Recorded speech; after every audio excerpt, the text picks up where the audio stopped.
Donald Trump is not running for president to make America great again. Donald Trump is not running for president to represent the people that voted for him in 2016 and 2020. Donald Trump is running to stay out of prison. And if we elect, I know, listen, I know the truth is hard. But if we elect Donald Trump, we are willingly giving Joe Biden 4 more years in the White House, and America can't handle that. God bless you, and God bless America.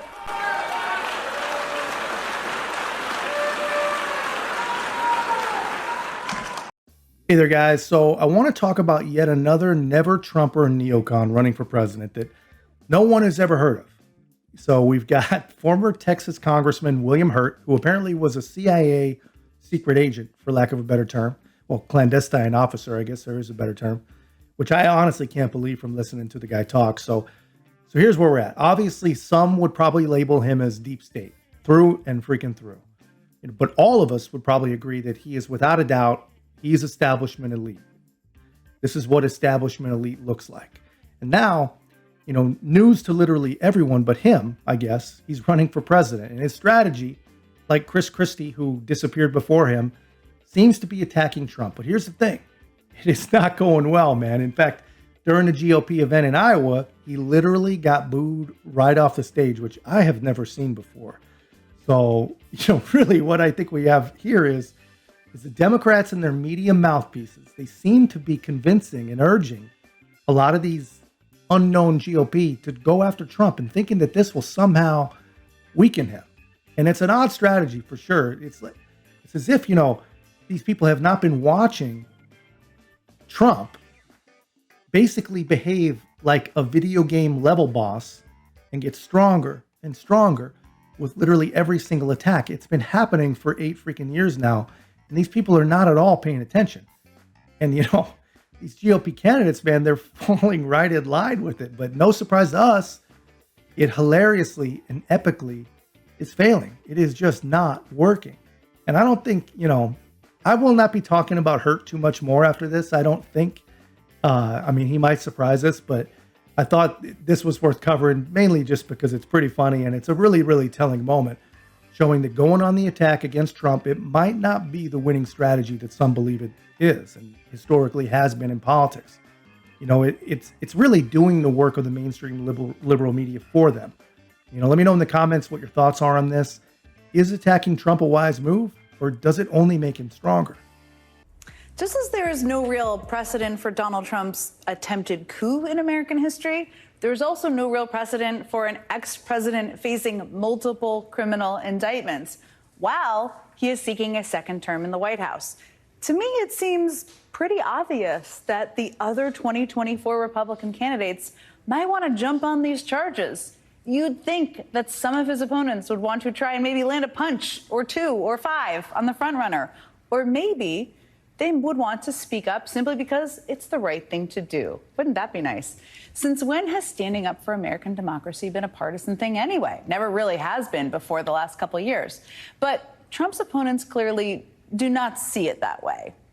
So, okay, what about Florida Governor Ron DeSantis?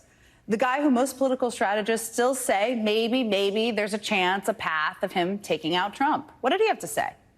I don't think it serves us good to have a presidential election focused on what happened 4 years ago in January. And so I want to focus on looking forward. I don't want to look back. I do not want to see him. I hope he doesn't get charged. I don't think it'll be good for the country. I love how he vaguely references what happened 4 years ago in January, as if it was like a dinner date or something.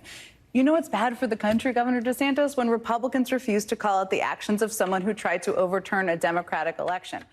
So William Hurt, like many politicians who are critical of Trump within the GOP, they have he seems to have a strategy, man. It's super disconnected from what the base is actually trying to tell him. It seems like they believe that going after Trump is going to resonate with some voters. I don't know where those voters are.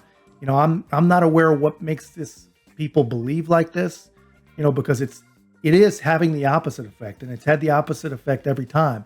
I mean, the guy is literally getting booed off the stage. So we'll see what his next appearance is like if he's learned a lesson. I'm guessing no, judging from what he did after. But guys, if you want to beat the guy, if you want to win the nomination, you have to beat him on policy. You have to beat him on principle. You have to beat him on the fact that you don't have all the extra baggage and that you can win the general because you don't have that baggage. Even beat him on the fact that you want to fight the deep state on his behalf so that you can make sure that justice is served in all his cases. But trying to beat him by out attacking him is insane. And it is never, ever going to work, man. And you know that it won't work, because the liberal media and Democrats, they seem to believe that the GOP attacking Trump is a good move. That's how you know it's not a good move. But anyone who's even been barely paying attention for even a few years, they know it's only going to strengthen the guy.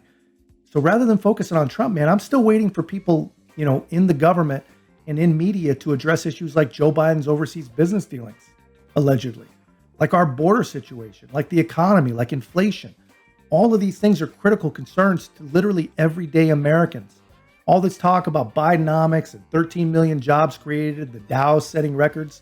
People don't believe that because people don't feel that, man. They don't see it.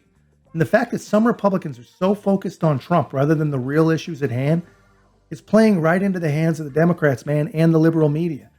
But, will it really benefit them in the long run, these Republican, people running for president? No, absolutely not.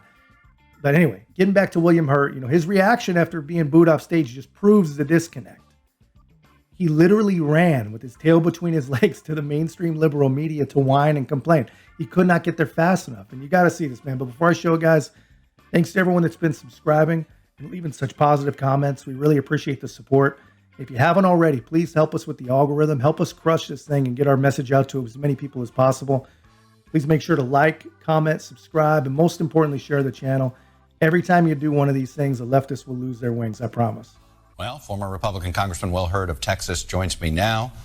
Congressman Hurt, welcome back to Meet the Press. Hey, thanks for having me on. All right.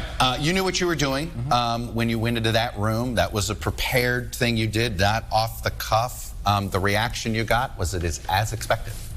Of course it was as expected. I knew there were going to be people that didn't like it, but what I didn't expect was there were a lot of people that actually clapped, and then there were more people that just sat there politely and probably understand and knew what I was saying was the truth. My goal was not to go in there and talk to the people that, have been frustrated when they're told that the person that they respect has been lying to them.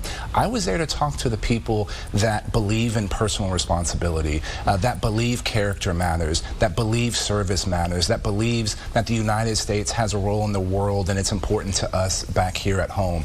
Those were the people that I was going to speak to, and also to prove to the rest of the field that we're running for an election, and if you're afraid to talk about Donald Trump or talk about his baggage, then you're not ready to be president of the United States. And that's why I need some help. I need folks to go to herdforamerica.com and at least help me with, give me $1 so I can be on the debate stage.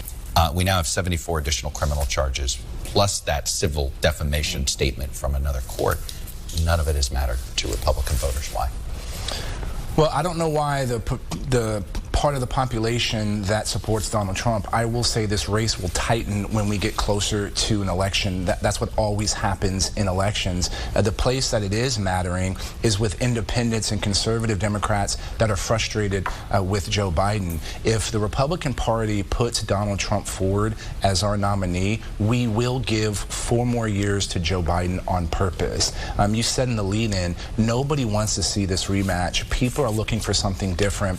And here's what I'm seeing on the ground. I get asked the question, when I'm in places like New Hampshire and Iowa, are my kids going to be able to have good access to good paying jobs? Is a robot going to replace my job? Are we going to win this new Cold War with the Chinese government? These are the kinds of issues that people on the ground want to talk about. And Donald Trump, all he's doing is litigating past elections. When people start learning, when you give money to Donald Trump, it's going to pay his lawyers. $3 out of $4 that Donald Trump raises is going to pay for his legal fees. And people are starting, even folks, Republicans that have voted for Donald Trump twice, recognize that this baggage is hurting him, is going to hurt him in November. Well, here's the thing, man. I mean, the fact that this guy is racking up these sorts of legal fees, yeah, it's a problem.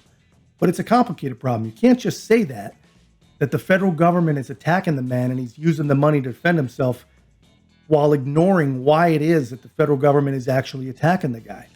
You know, you just look like you really don't have a clue or don't care. I don't know which one is worse about what is actually going on. And I do agree, you know, with this guy Hurt, you know, that Trump has got baggage and it is going to hurt him.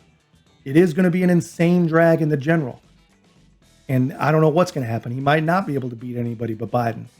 But to frame it like Hurt did, that's not going to make sense to the voting base. And really, you know, these never Trump establishment types that are running campaigns based on attacking Trump, you know, it really makes sense. You know, they just prove that they really don't have a clue about what real people want. They never have, man.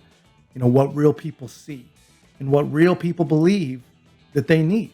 You know, this guy says he talks to people and it's all about China and good jobs. Well, guys, these reasons are exactly why so many people that he's talking to actually miss Donald Trump. You know, these people, they all remember how the world felt and how the world looked pre-COVID under Donald Trump. And here's the crazy thing. It shows in the polls, man, after all the attacks, after all the indictments, after all of the random attack dogs that get put up for president that no one's ever even heard of, Trump just keeps getting stronger. You know, these guys, they need to find another way. They need to be a little bit more like Vivek and a little bit less neocon if they even want to make a dent, if they even want to pretend to have a chance. Anyway, that's just my take, guys. Thought you guys would get a kick out of this. Let me know your thoughts in the comments. And if you haven't already, make sure you like, subscribe, and most importantly, share the Common Sense Garage. We'll see you in the next one.